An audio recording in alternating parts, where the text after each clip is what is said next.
एक सवाल यह है राजीव जी और जगदीश जी कि देश की जनता भी यही चाहती है कि विपक्ष में बैठी हुई पार्टियां सरकार से सवाल करें, लेकिन देश की जनता, अखिलेश कटियार जी, ये नहीं चाहती है कि विपक्ष में बैठी हुई पार्टियां सिर्फ हंगामा करे, तमाशा करे और जिस दिन संसद में कोई महत्वपूर्ण बिल हो उस दिन प्रतिपक्ष के नेता वहां से नदारत दिखाई दे, वहां खड़े ही नहीं हो। देश की जनता यह नहीं चाहती है कि लोकतंत्र के मंदिर के भीतर कपड़े उतार कर कोई प्रदर्शन करे। देश की जनता यह नहीं चाहती है कि सिर्फ और सिर्फ एक व्यक्ति की जिद के लिए या एक पार्टी की जिद के लिए पूरा विपक्ष और पूरा संसद ठप हो जाए। अखिलेश जी। नहीं झा साहब, हम इस बात को स्वीकार करते हैं कि भारत की संसद, आवाज आ रही मेरी जी, भारत की जो संसद है वो भारत के भविष्य को तय करती है, नौजवानों के, किसानों के। लेकिन सरकार की भी ये नैतिक जिम्मेदारी है कि अपोजिशन को महत्वपूर्ण मुद्दों में साथ लेके बात की जाए। और ये जो आज इस पे बात हो रही है, देखिए इस समय 2020 से लेकर 2023 के बीच में लगभग जो 40-50 बिल ऐसे इस सरकार ने पास किए जब अपोजिशन के लोग या तो थे नहीं या बहुत कम थे या शोर शराबे में कर दिए। 2020 में कृषि कानून बिल भी आपने पास किया तो भी आपने वोटिंग नहीं कराई। ये जो बात उठती है सदन को लेके, चाहे दूसरा जो है और भारतीय न्याय संहिता का बिल है, सिटीजनशिप अमेंडमेंट एक्ट के बिल है, ये बड़े महत्वपूर्ण बिल थे। जिन बिलों को लाया गया उस पर पर्याप्त चर्चा नहीं हुई और उसके बगैर सरकार ने बनाए, या तो आधे से ज्यादा जो अपोजिशन के विधायक बाहर थे।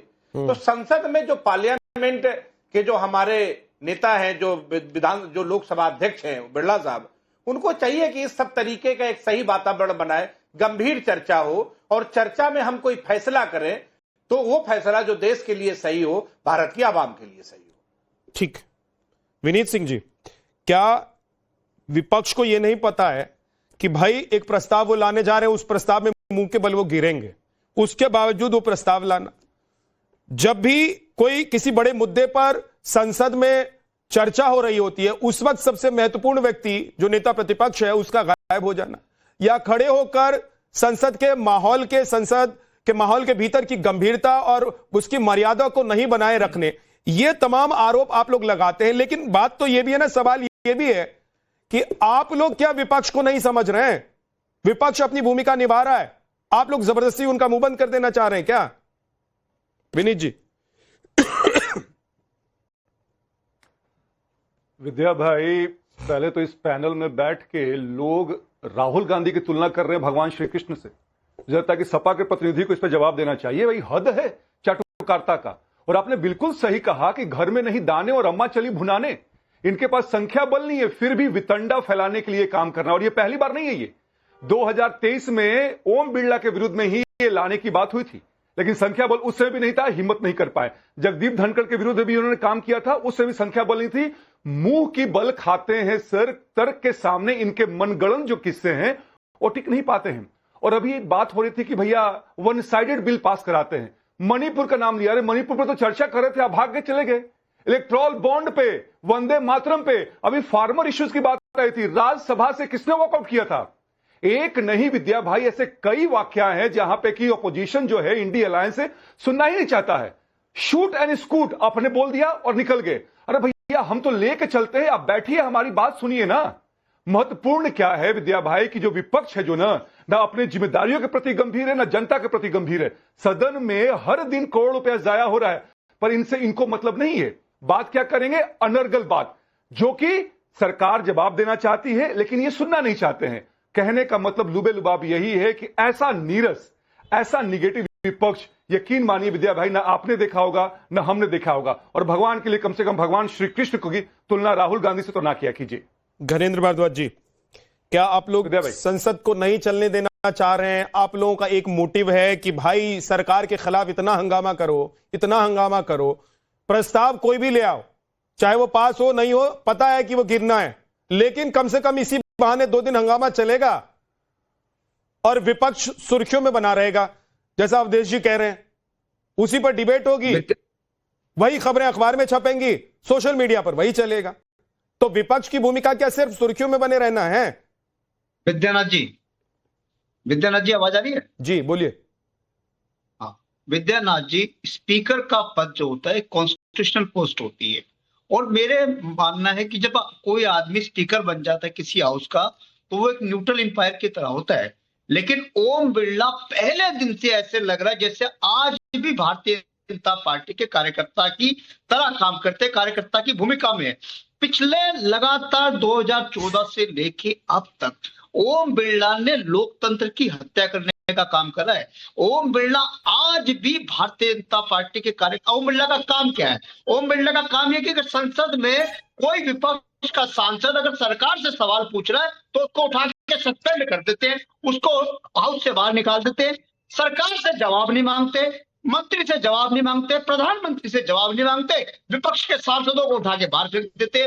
ओम बिरला आजादी के बाद आज तक के सबसे निकम्मा और नकारा स्पीकर है। ओम बिरला कितने बदतमीज लोग हैं, कितने बदतमीज लोग हैं, यही हरकतें करते हैं, यही हरकतें संसद में करते हैं, इसीलिए इनको उठा करके बाहर भेजा जाता है। जब इनके पार्टी की लाइन प्रवक्ताओं के माध्यम से इस तरीके की आई तो पार्टी का नेता क्या चाहता होगा? ये बदतमीजी जो आप कर रहे हैं, बदतमीजी जो आप कर रहे हैं। गणेंद्र जी, एक तरफ आप कह रहे हैं कि लोकसभा स्पीकर का पद जो है वो संवैधानिक पद है, उस पर बैठा हुआ व्यक्ति, उसका सम्मान अगर आप लोग नहीं कर रहे हैं किसी वजह से, गणेंद्र जी भाई, आपको अगर संवैधानिक पद पर किसी व्यक्ति को बिठाया गया है और चुनकर बिठाया गया है, उसका कम से कम सम्मान करेंगे, शब्दों में सम्मान करेंगे कि नहीं करेंगे आप लोग? विद्यानाथ जी, अरे संवैधानिक पद तो प्रधानमंत्री पद का भी है, लेकिन प्रधानमंत्री ने प्रधानमंत्री पद की गरिमा को तार-तार कर दिया है। अरे भाई, हम देखो तुम्हारा नेता कितना भी गंदा क्यों ना हो, हमने कभी उसको गंदा नहीं कहा। जिसको ट्रम्प चला रहा है, जो अमेरिका का नौकर बन गया है, अमेरिका का एजेंट बन गया है, जो चाइना का एजेंट बन गया, ऐसे प्रधानमंत्री को आप कह रहे हो कि लोकतांत्रिक पद है इसलिए प्रधानमंत्री। ठीक है राजीव जी, जवाब दीजिए। राजीव जी, ठीक है। गणेंद्र जी एक मिनट रुक जाइए। देखिए सर, मैं तो ये पूछना चाहता हूं विपक्ष से कि भाई आप लोगों के लिए कोई भी संवैधानिक पद रह गया कि नहीं रह गया? एक पद बचा हुआ रह गया था लोकसभा स्पीकर का, उस पर भी आप लोगों ने सवाल उठा दिया। मैं तो विद्या भाई आपसे एक बात बोलूंगा, हमारा मुंह जो है ना, मुंह शब्दों के लिए होता है, गोबर करने के लिए नहीं होता। और डिबेट में भी अगर ये लोग गोबर करना शुरू कर देंगे मुंह से, तो आपको क्या लगता है कि उसका जवाब देना उचित लगता है? इसी तरीके की हरकतें ये संसद में करते हैं, इसी तरीके की हरकतें इन्होंने टीवी पे आके करनी शुरू कर दी। अब ये देश की जनता खुद डिसाइड कर लेती है कि इन लोगों को कहां बिठाना है। यही एक वजह है, आपके सफाई की यही वजह है। ये बदतमीजी, गंदगी, गाली निकालना, ये परंपरा जो आप टीवी पे दिखा रहे हैं, ये आपके नेता संसद में दिखाते हैं। अगर आप सोचते हैं इस तरीके की गाली गलौज करके भी आप वो सम्मानजनक तरीके से वहां बैठे रहेंगे, तो ना संसद इसको अलाउ करेगी, ना देश की जनता अलाउ करेगी। इसीलिए धीरे धीरे सफाया होता चला जा रहा है, आपके नेताओं को रोना भी पड़ता है सड़कों पर आकर के। इसीलिए यही वजह है।